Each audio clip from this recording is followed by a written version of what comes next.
Okay. Okay, I think I'm on. Hello. Let me see here. The lighting. It's kind of weird.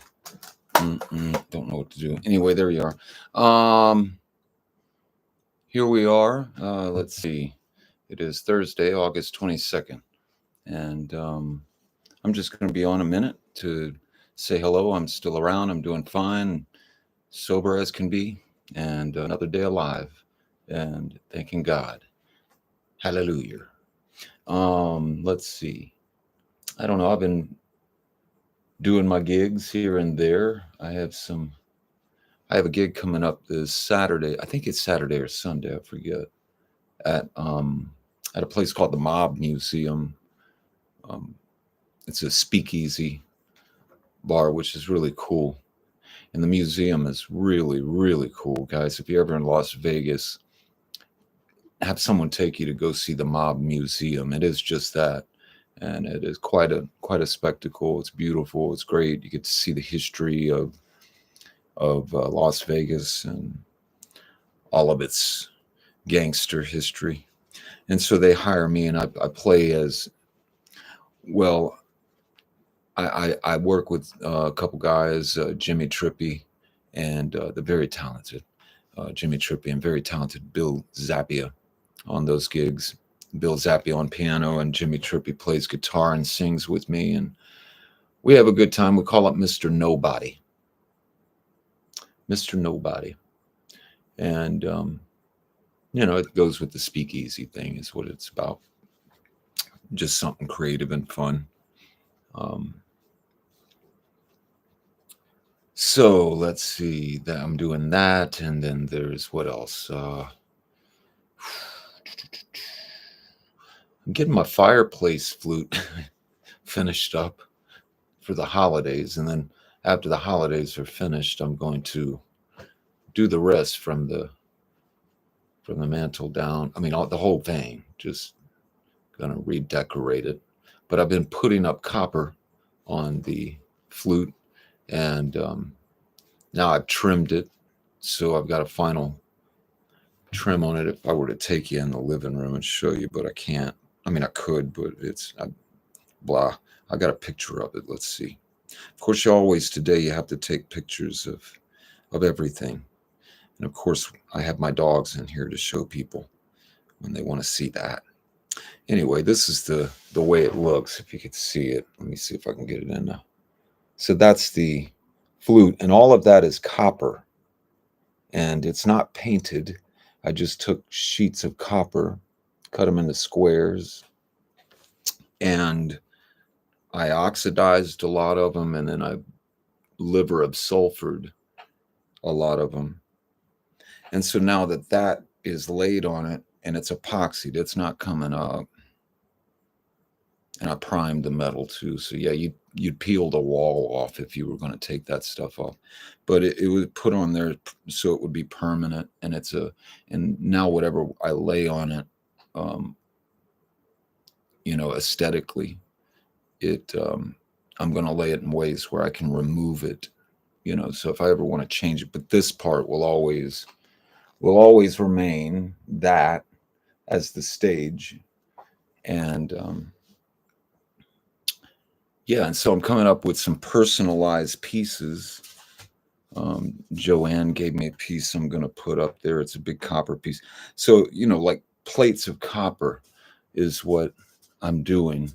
So if you guys come across sometimes they'll put like postcards. They'll do like copper plate postcards. This one here is one that I did for my wife. It's in Teplitsa, where she's from, right? So that I embossed it right into these sheets of metal, copper metal, and that's a well in our town called Teplitsa in Czech. Teplitsa, I believe, means hot springs, which her town is very well known for, and that's like one of the iconic landmarks is this boar, and the water comes out of its nose, and it's been there for a long time. In fact, the town my wife is from, Beethoven actually lived there. If you ever look up Teplitsa, and it's Teplica, and the C has a caret on it. because they do that weird thing with the C linguistically. I can't do that. My wife always makes fun of me for when I try to say it in Czech. I'm not good. I can't do it. I'm not good with rolling R's, by the way. I'm I mean, I'm okay with rolling R's, but there's different types of rolling R's in linguistics. Language, I'm telling you, I've been going down this road recently and studying old languages and you know coming out from the from the inside of the onion and peeling my way from there. And what I mean by that is like starting at the basics of where our language came from, and it's really fun. It's really fun. I love it. Just for myself, it's fun. It's my own little personal hobby. But this is one that's going up there after I treat it. It's got to be treated. All these copper pieces. This is my wife's name and mine. Um, that says that says see, it's a lion, and that means Ru. Ru could mean fierce. Mai is what the Egyptians called a lion, but this symbol means Ru.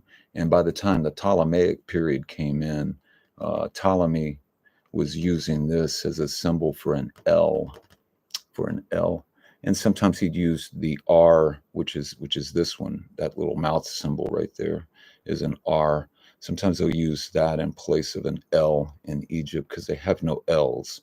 So this would be L, that would be an S or Z.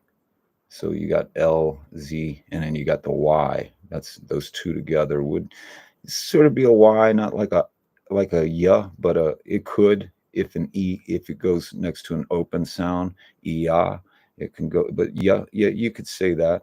Typically in linguistics, a single one of these would go E is the sound they believe it makes, and it's debated on what the two of them, if it's yes or e's, it's too long. E, like I've heard one linguistic say it's an E. It's held out longer than the other E.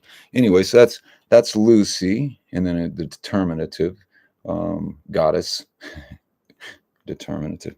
Here we have, that's the me symbol. This right here. This is the Ra symbol, and I'll explain that in a moment. But this is the symbol for me, and that's milk actually, and that could be where the word milk comes from, is me. But in this case, the word me means like, you know, so like. And then this symbol of the arms right here, I'm all backwards, so I'm trying to get it down. This is ka. That's another word for one of their few words for a spirit. This is when you enter into the western gate of the duat.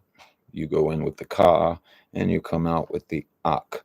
If you come out with the ak, if you are a good person in life. And then we have the Ra, the Ra symbol right there. That's that open mouth. So it says Mikara, but remember this is an L and can be switched. So Mikal, Mikal. And I put the Ra up there because really El in Hebrew is the name for the supreme king god of Canaan and Hebrew belief and a lot of other beliefs, El. So I thought, well, since, Ra being this is the symbol for the god Ra, he is the king god of Egypt. Actually, it's debated on Autumn. They'll say Autumn is the main god, but then later on they started saying Ra. In the beginning, Autumn thought of himself and he rose up in these chaotic waters of, forget what they call them. Anyway, and he rose up in a little egg or something. There's different versions of it, but Autumn thought of himself, and then I guess he thought of like the wind and the sky, or the sky and the earth, and first, and then they were formed the gods for them, and they got lost, and then Autumn was alone, so he ripped out his right eye in one story, which was the sun, to go look for them. And so the sun's been going around ever since, but then that took many transformations from that. So once again, we got, and it's not the best. And up here it says gram, and it's G, and once again your R. That's an ah sound. I didn't go with an E. I didn't. didn't go with that because it's not green. The closest I can get to it is an ah or an ah, which is what that symbol is, and that's an M. So there we go. You go, why not two M's? It's not really needed. It's a phonetic sound we're trying to capture. If somebody was looking at this in the future and they knew Egyptian, then they would be able to make the phonetic sound or get it close to. There we go. That's that. I'm doing one for Lucy also. Here's one that's in the making. Now, this was designed by um, Jen Thurston. Designed the original of this, and which is awesome. I wish I could show that right now, but if you go to Lucy's website, it's on there. This is one of her. This is her main logo, Lucy's, for her apothecary, or apothecarium, because she's the apothecary. And that one's still working, and I got to frame it, then treat it. It will go up also. Here's another one. I just thought that one was fun. Lucy drew on a piece of paper. She drew the flags, and she goes, "Can you find something like that to put on there?" So I just traced hers right onto the metal, and that's exactly what she. That's how she did. I just traced it over, and then made it into the embossment. And Czech American, she wanted me to put on there because I said, "Well, I said, do you want me to put your flag up?" Of course she did, but she's so proud to be now a citizen of the United States. She's like, "I want to show also the American flag with it." I tell you what, my wife is like crazy patriot. She just I grew up in this country, so 4th of July is just another fun holiday to barbecue. And but for Lucy, she could, yeah, it is a day for barbecue for her, putting it lightly. She gets festive, and she loves the that she's able to be a citizen. And I got to go to that, by the way. That's a rare event, to get to see someone become a citizen. I forget what they call that. But yeah, that was that was very emotional. And what's interesting, there were like thousands of people in there at the time, and I remember it was like Steve Wynn of the Wynn casinos and stuff, and he was the speaker, and he was giving everybody their citizenships that were there. My wife was one, and she got this bag, little. It's like, "Welcome to America," They give you a little gift bag, you know, got little flags in it and stuff. But I swear to you, man, when I looked at the flag, it said "Made in China." I am not kidding. That's funny stuff. So when I went to China, when I was in Shanghai, I had to ask where they made the American flags out here, because I keep seeing them. I don't think they understood that we actually do get our American flags from China, because they didn't find it too funny. But I was serious. I really did want to see where they were making the flags. I don't know. Anyway, China was fun, by the way. I'm not knocking China. China and the culture there, that was awesome. I'm glad I got to experience that. And I got to experience it with my buddy. It was my buddy Mike McCauley, and I called him up. I hadn't talked to him in years, and I'm like, "Mike, who has never really boarded a plane, rarely, and he's really afraid of planes of all things." I call him, and I'm like, "Do you?" I'm like, "Dude, I'm going to China, and I need somebody to go with me." "Well, what about your wife?" "Well, she doesn't want to go." "What do you want to go?" "I got to do a gig out there. You can go and be my manager, act as my manager." Because I think he had already done a tour with me or something. Because I pulled him on the road with me on a hell tour. And I'm sorry for everybody that was involved in that one. Talk about PTSD. Road stories, that's for another day. But I called him and convinced him to go to China with me. And that was something else. He went, and we spent a week. I think it was 10 days out there, and all I was out there for was this. I was there to judge a contest of all things. They wanted me to be a judge. Me and Landau Murphy, the other winner, um, and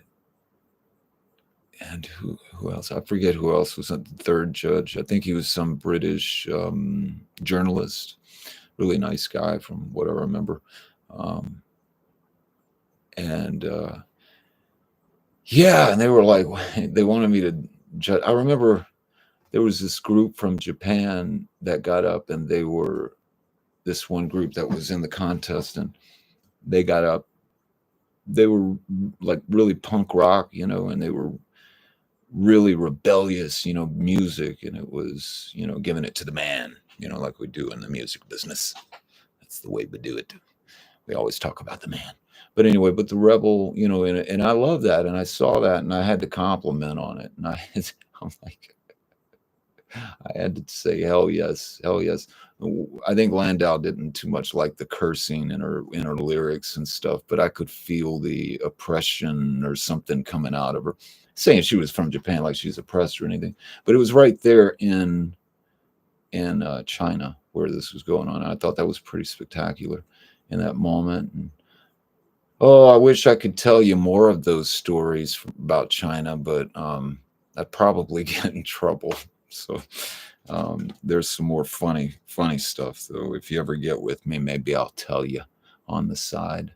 Otherwise, I might get sued and or canceled. Anyway, so let's see. And that's that. So we have that and that and that, blah, blah, blah. I'm making more. My hands smell like copper. By the way, you can't get copper sickness. I got that years ago. With a mixture of chlorine and copper. It's called copper chloride. And I was basically bathing in that stuff. It's the same stuff that I'm going to put on this copper. But yeah, it can make you sick. It definitely made me sick. But I was bathing in it. I was doing like this big canvas piece that I remember working on for years. Wasn't certain what the heck I was doing with it, but it was more like an aggression piece or something. I don't know, something that just went. It was huge too. It was just something for me to put it on the ground. I remember to do it, because I had to have gravity to help construct this piece. And it wound up being called, I guess it was like symbolic. I didn't know what it was doing. And then in the end, when I looked back at it, or looked away from it, I went, oh, well, that's what it is.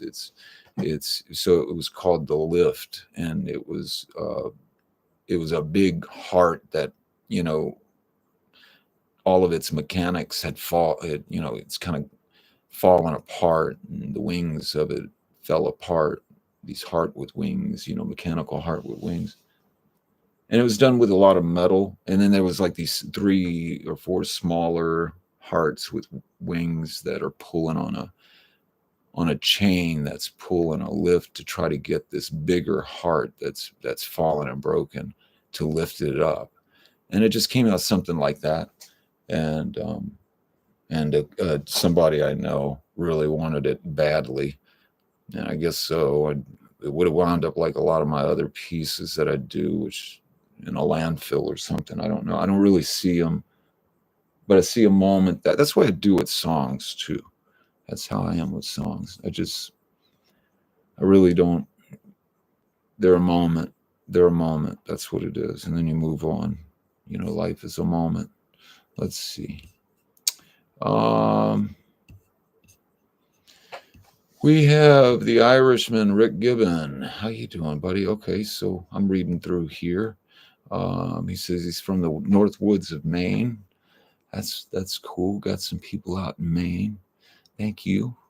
I really don't know what you're viewing me for. I don't know why people are tuning in. Everybody has a channel or something these days. Everybody, and it's strange. It's pretty neat, but it's strange. Let me see. Okay, we have karaoke in the psych ward here. Good afternoon, Miss Grimmy. Your last set with Mr. Nobody at my museum was great. Yes, it was, and thank you, karaoke in the psych ward. I love that name. Yeah, it's always fun. We have a great time, and it couldn't be a better combination, of ingredients. Jimmy Trippy is one of the most talented people, and Bill Zappia.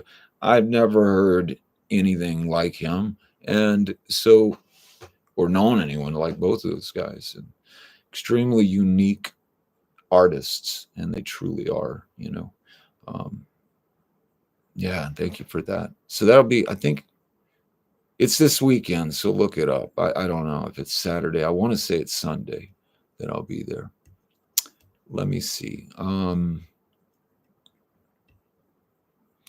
Then we have everybody, Carol and Sherry. Hello, Dorothy Hickson. Um, yeah, Dorothy. Hope you're doing good. So I'm reading through here. Paul Moreru or Moreru. Um, thank you, Paul. Thank you, Paul. That was a long time ago. People keep reminding me about that show. Can you believe it's 14 years now? 14 years, going on 15. Amazing. Um, and I see right there another name, Chantel Czar, once again. I noticed there's some people that their names just sound familiar, ring a bell to me from the past. I think that's one of them right there. Okay. McGibbons says, I do Irish pub shows. So you do. Okay. All right. Irish pub shows. I love Irish pubs, man. I love Irish pubs. I love playing in those places. Those are really fun environments until they're not. Until an Irishman gets really drunk. I come from a family of Irish and Scottish and Dutch and German, and yeah. My grandmother didn't drink. She never. She was Irish. She was a Kennedy. She didn't drink. She was a redheaded Irish. Like those are the. She didn't drink because she knew better. She knew. I heard stories. Okay, that's all I'm gonna say about that. I heard stories about when she used to drink. That was, whew, yeah. My Aunt Rhonda, she can contest to that one. Look, I've tried to get my Aunt Rhonda out of so many fights when I was younger. I backed out of it. I just when I would see the bar flying around and all the chairs and people scattering while I'm singing, I knew it was probably my Aunt Rhonda involved. And yeah, most of the time it was. And the best thing to do when that was happening was to clear out, get as far away from a swinging chainsaw as you can. Though that's that's my past. I'm talking about my Aunt Rhonda. She's something else. You don't mess with her, though. I'm telling you. Please don't piss her off, especially when she gets drunk. People, if you know her, do not get her angry at you. Okay. I warn you. Let's see. Do. I think I've gotten to about as much as I can. I'm gonna finish up on. I wish I could show you guys, like, if you understood what. Let me see. I don't know if you could see this, but this is my office. This is what I'm living in. It's small. It's small, right? But it's got all my stuff, everything I need in here. This is all my creation station. That's what it is. And I stay in here, and I can live in here, and I can close the blinds and shut off the world and just be in a moment and thinking. And that's where I've been. That is where I've been, and it's a better place of healing. There's so much that I want to get done. That thing you saw on my counter, if you caught a glimpse of it, I wouldn't show it again because it's in reconstruction. That is the arc I have mentioned in the past about. I'm going to keep bringing this arc up. I'm redoing the arc, yeah, and I'm going to And I think this one, though it was a prototype, I really think it needs. I stripped it down, and I'm gonna do it with copper. You know, the whole exterior of it, and on the top is adorned with the god Anubis. You know, on looking east and west, it's two statuettes on the top of the ark. But I got it in the, I got it in a small ark about yay big, and inside of it, when you open it, is a tomb. It's made to look like a little miniature tomb. So cute. Little dead people. And yeah, I took an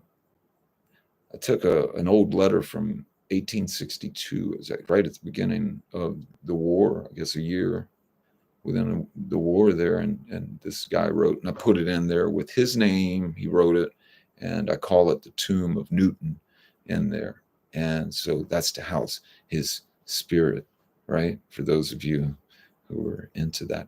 And then, okay, so we got the patron god Anubis, which is the god of death. I thought that was fitting, being that my last name and Anubis have something in common.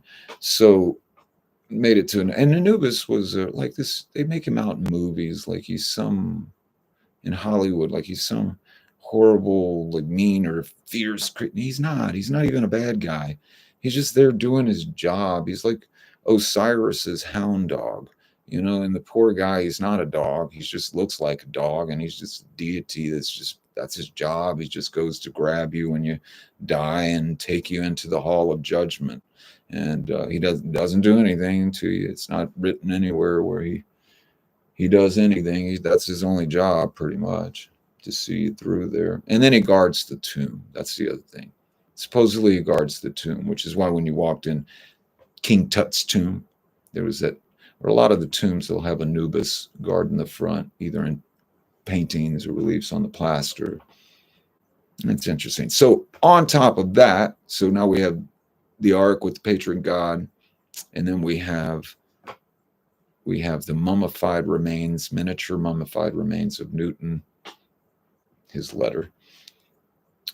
I thought, well, it needs another thing. So I really built the thing based around this next thing I want to tell you. It was a game called Senate, and Senate Net Hab is what it's Senate. Still trying to figure, because Senate means sister, but it can mean other things. Sin is brother, Senet, the T is feminine. Net Heb. Net typically means like Neath, which is the goddess, which could be why Senet, like sister goddess, and Neath. But Net could mean the lower crown of Egypt. Also could be referring to a king sometimes, but it's not in this. Net Heb or Heb. Heb is or Hep. That's like festive, infestive, so it's celebration. Anywho, well, I start going off on this stuff, and I'm telling you, it is nonstop. It is nonstop. I recommend it, people. I recommend it if you want to learn Middle Egypt. Anyway, I'm alone in that world. I have nobody. But I prefer it that way, guys. That is my secret little thing that I share with you. And I don't even share it all, what I'm discovering and stuff. Wish I could show it to people, but I would probably get killed. Somebody would hate me. A lot of people would hate me. Lots of people would hate. And I'm not trying to get any haters, man. I'm just trying to search for the truth and what's going on out there and all my research and archaeology. And I'm nobody. So, what theories and theses or hypotheticals that I come up with shouldn't matter to anybody, and nobody should take it really too hard. Even those, I'm not an academic, but I am a scholar as to the definition and I am scholared. I'm autodidactically scholared on many issues, many subjects, many things. I just do it myself. I learn what I need to learn. You can go to some lengths of it. I never finish a book. I never complete a book. I always leave like a few pages since I know it's about to end, or just I'm not interested anymore. But that's what my whole life has been. I think the only book I ever read from top to bottom was Frankenstein. Yeah. So that was it. And I was in high school. But have you ever read a book before, Michael? I could hear that in somebody. I don't think he's ever read a book before. That's impressive. No, I try to read, but that's where I get my knowledge from. I get books, and I got tons of books, and books that I crack into based on the subjects. I have the Quran. I have the Torah, and of course the Holy Bible. And the Book of Mormon. They made sure I got that one of those copies too. So I love religion. The cultures of religion. I don't like the deadly sides of religion. I wish there were ways we can. That's not going to stop. I'm not even going to go there. It's just not. Look at us right now. If aliens were out there, they don't want to have anything to do with us, guys. Anybody that thinks that they would and thinks that we're being visited by any aliens is the reason why we're not being visited by aliens. Look at what we're doing, man, in the Middle East right now. Look at Ukraine, and look at what we're doing here in the United States. But that leads me down a whole different rabbit hole that'll get me canceled. I can't do that right now. I'll go back to Egypt for a moment and Jerusalem. And see, even on those topics, man, I'm on dangerous waters, talking about those things. But that's where I live my life, man. I'm involved into that world and history, and I just go into art as a way to just get away and get into my thoughts. That's really what I use art for. I'm not a painter or anything. Yet I don't consider myself a songwriter or singer or guitarist. However, I have made a full career out of that. But I'm not, it's like I say, it's like you learn what you need to learn. At least I do. You know, some people go and they get the masters on what they're doing. And I think that's awesome. I think that's awesome. It's more than what you need to know as a musician or in whatever field. Typically, but like Jimmy Trippy, he has a master's in drumming of all things, and Jimmy's just both those guys, Bill Zappi and Jimmy, both genius guys. They make me look good when I'm around them. They make me look real good. There's the secret.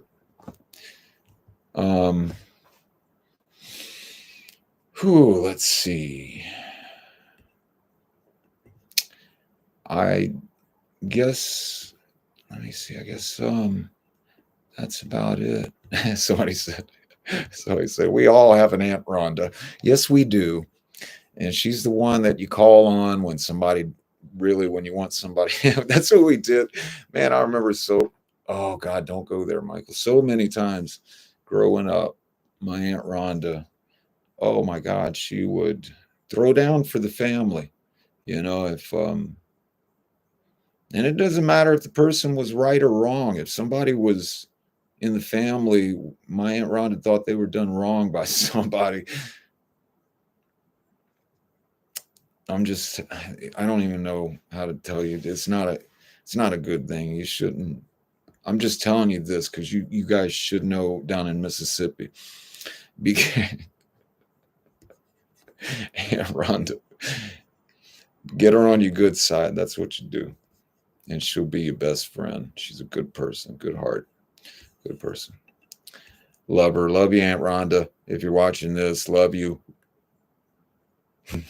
Okay, anyway. There's Rudy Rodriguez, my brother in Texas, Odessa, Texas. And I see Joanne on. Um, there's Renee. Yeah. And Sherry Taylor. Ah, that sounds familiar. Huh. Oh, well, I'm going to have to think on that one. I knew some Taylors and some uh, McLeans. McLeans. I grew up, I always tell people I grew up right across the ditch because we had in my backyard, we have these big drainage canals down in the south where I live in swamps, right? People down where I'm from are going, what does he mean? We're not out in the swamp, because out in the swamp to us down there means literally in the water, in the swamp, because we live at sea level down there. So boy, something's going on right now. Okay. Um, oh, Sherry Thornton. There you go. Okay. Well, that now makes sense, Sherry Thornton. I got to pull out my yearbook and show a picture of us back in the day. I think you're about the only one that signed my yearbook, you and a couple other people. I was not popular in school. I was not popular because I came out of,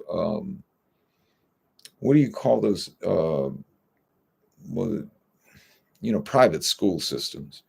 And so I went in straight into, from that to, um, I was in 10th grade, but I was going through the special ed system. They offered me personally, they said, well, to get your credits, we got to start you back over, you know. Um, this was all my doings, by the way. I mean, every bit of the way. It's not the school that I was kicked out of. It's not their fault. They were doing the right thing. Okay, that was correct what they did. I made a choice, and that choice was I was 13 and I was making my own money playing and singing in bar rooms, And so the school that I was with was a Christian school, and they gave me the option when they saw my name on the billboards. And Miss Maggie, she was one of the best teachers I ever had, and I had some pretty good teachers in public school. I think I befriended most of the teachers, in public school. Miss Maggie, she was like, in my private school where I come from. I know she was probably disappointed that I pulled out, because she knew if there's anybody that was going to get through my head, it was going to be her. And she really was trying. She really would try, man. And all her efforts, hours after school, to just sit with my stupid self, trying to get math into my stupid brain. I just couldn't. I couldn't do it, and I can understand certain ways of looking at math to this day, but I have a real problem with math and ADD, and you know, put me on an IQ test, and I'll tell you where I'll fail. It will be the moment I see a timer on that thing. It's like I just, and any sounds, I'm out. So I can't say the word, but I'm legally, um, yeah, I'm legally stupid. So there you go. You can make a career, people, being legally stupid, whatever. You can. I didn't get, um, it was rough for me too, man. It wasn't easy. Nothing was laid out for me. What I did was kept sticking my neck out, and I didn't care what people were thinking. They were laughing at me. Everybody was laughing at me, and it was miserable, that laughing at me. And luckily, the internet wasn't around during those days, because, man, I don't know how I would have put up with it, if I would have been using social media to depend on this thing I'm talking to you on right now. But I'm using it now. This is about the only time you'll see me use it. I don't use social media. I watch a little YouTube when I'm going through airports on the road, but I don't typically do that. World, no, not at all. I don't have any personal subscriptions, guys, to, like, if you go to my Facebook and stuff, my wife, and there's a couple other people that will watch over that, but they get things to me if they, somebody is trying to get to me. For those that I've asked also, but on that note, to try to get in touch with me through websites, um, let me see. I got to figure out a way to do this because I am just not with technology. This is about the best you're going to get out of me. I am an analog guy, and I try to keep it that way, and I'm fighting for it. I'm the old man. I'm becoming an old man. I just want it the old way. Transistor tubes, records. But I like those days, and I miss them. I'm trying to hang on to them the best I can. No, but it was rough. I stuck my neck out though. Kept putting it on the block.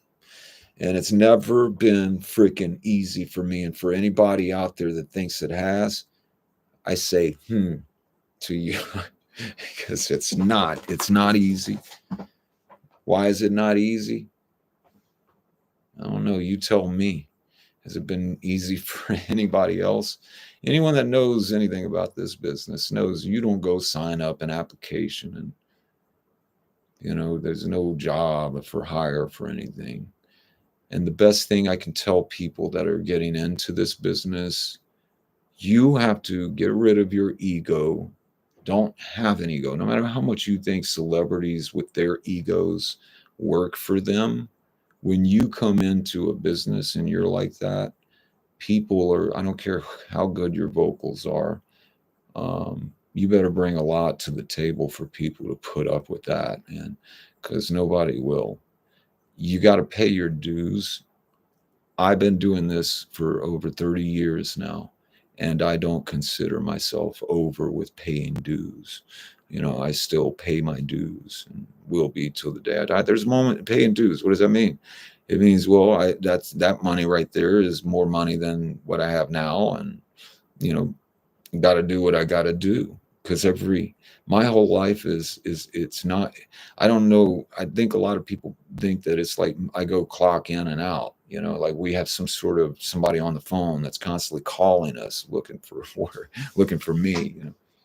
No, and nor do they do that with many people. And the only way you can keep yourself out there is to keep yourself out there. You keep going out and being seen. And that's what I did. And that's what you do. And you do it for free. That's the paying dues part of it. You do it because you know that gig is going to get you seen. You're going to get discovered, as Bill Zappia says. And what I mean is that'll get you in the scene so you can get other gigs going. But that's why the music business, it's horrible. It's horrible.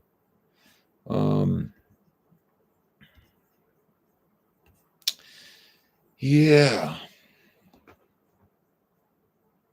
And yeah, Sherry, I see what you just wrote there. I was with you on one of the worst days of her life, she said, Sherry Taylor. And when I said McLean earlier, which is kind of odd that I brought that up at that moment. Yeah, let me go back to that. I was going to talk about that real quick. Behind my yard was the ditch. I was like, what happened to the ditch story? So there was a ditch behind my house, and across the ditch, there was another house, and it sat on the street behind us through the woods there, And it was a big drainage canal. They built them about 10 foot deep, about same in width or maybe more. There were big drainage ditches. And I remember I was out in the woods because that's what us kids used to do in those days. And I was playing out in the woods with my sister, and we heard some other kids from across the ditch in the woods, right? The ditch ran through the woods. It snaked right through the woods. And we saw these, I saw these two boys out there in their backyard. They were playing. And I remember the encounter. It's sort of like Lord of the Flies, like the movie. Like we had our territory, my sister and I, and then here are these strangers we don't know of. All of a sudden, they're near our territory, so we're both approaching each other. I remember at the ditch, the line of scrimmage, the ditch. There we are, and I see, these two boys, and they were nice. I remember they were nice as can be. Um, Jesse McLean and his brother Michael McLean, and when I met them, man, I was so happy. I'm like, dang, they live right here. I had two buddies now.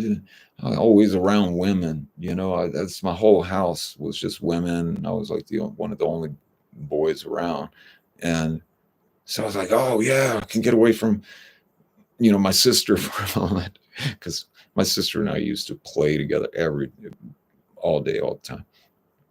And I remember Michael and Jesse. Remember, we'd do everything together, man.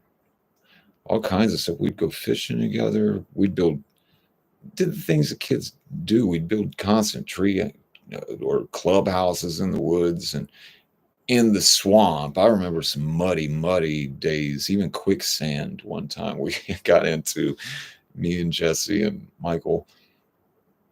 It was like, if you ever watched the movie, the Stand By Me, or the show The Wonder Years, maybe Stranger Things sort of taps onto that sort of lifestyle. That was me growing up, bicycles, and it was out in the woods and playing, and it was Michael McLean and Jesse McLean, and yeah, it was awesome. Those were, and then Sherry, I got to know her later in life when I don't remember where we met exactly. I know I was young. She'll remind me here in a moment, but um, and she says the worst day of her life, and it was a bad day for all of us, for we lost Michael, who was very young, and it was very tragic. He it was a welding machine, and he was 15, but let me tell you what, that boy was genius. It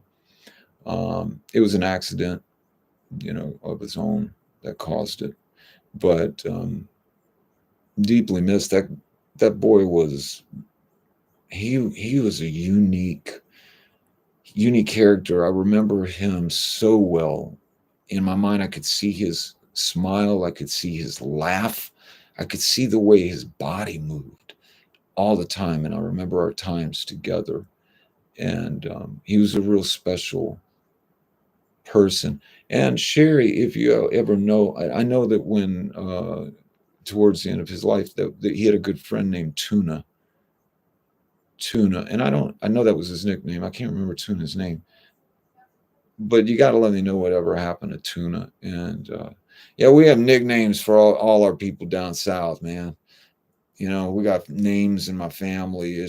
We got, I think, a couple Bubbas. I know we got one Bubba in our family for sure, Bubba, and we got a Woogie, Woogie. We got a cousin that we call brother. We got, my Aunt Rhonda, she was here. She'd be throwing it all in there. Hey, forgetting this and forgetting that. But yeah, those days, the wonder years. That's the way I see those days. Anyway, um, oh, she was going. Oh, so you said you were going to my band practice. Is okay. The curly hair and always sucking his thumb. Well, oh yeah, you're talking about Mike. Yeah, Michael McLean. He did. That's right. He did. He always sucked his thumb, and he had a little bit of what do you call it? A little cleft right there in his tooth, which gave him his front teeth, which gave him a really fun character. He just had yeah, he would. He'd suck his thumb. I remember that was his thing. He'd sit on the side. He was the sweetest guy, just adorable. If you would have known him, you just want to freaking squeeze him and hug him. He's just in. He had this. I remember I would go over to his house, and he would have. In his bedroom, he didn't have clothes in his drawers. He was one of those kids that pulled out all of his clothes in his dresser drawer and replaced it with just electronic bits, because he was genius. He was always building stuff, man, in his room. I loved it. And if he was stuck around, that would have been, he inspired me, man, so much in that sense. He would take cars and he would dissect them. My grandmother used to get so pissed at me when she'd get me something from the store, like for Christmas or something, because I would wind up dissecting it like Michael. Because I wanted to do what he was doing. I wound up destroying all my toys. Then I'd take them over to Michael and he would fix them, or I'd give him the parts. He'd come up with something else. He was working on a bike the day that it happened to him. He was welding a bike from what I recall. And but he was always building stuff. He was an inventor and he was going to do something. That's for damn sure. But he did leave an impact on me. I think it was every bit of one that helped shape who I am in my life. Um, Losing a close friend. I know Sherry knows what I'm talking about. We were all there at that moment. Um, and then, when at his wake, which we have wakes down there in the South still, as if we're waiting on them to wake up. I don't know what this deal is about, guys. Southerners, come on, guys. Let's get with it. I know it's not just the South, but come on. When you embalm somebody, they're not going to wake up. So, but we were at his wake, and I remember one of the boys that was a friend of his and a friend of mine. Um, his mother was best friends with my mother growing up. Teresa Gray was her maiden name, and her son Joey Munns. And Joey came to the funeral, and it wasn't but, I think it was 2 months to the date after, exactly, and I can't remember the exact date. It was somewhere in September to October that Michael died, I want to say, or passed away, whatever.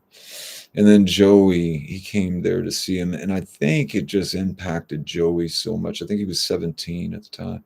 And seeing Michael, that, I don't know, it's controversial on what happened to poor Joey with that. And it was said that he shot himself. And I was like, when you go through something like that at such a young age, I'm telling you, if it doesn't shape you, it's going to put you down quick. And poor Joey, I don't think he could deal with the reality at that point, and it was tough for me dealing with that reality of mortality being real. Like, oh, this is that wake up call at such a young age. This is real.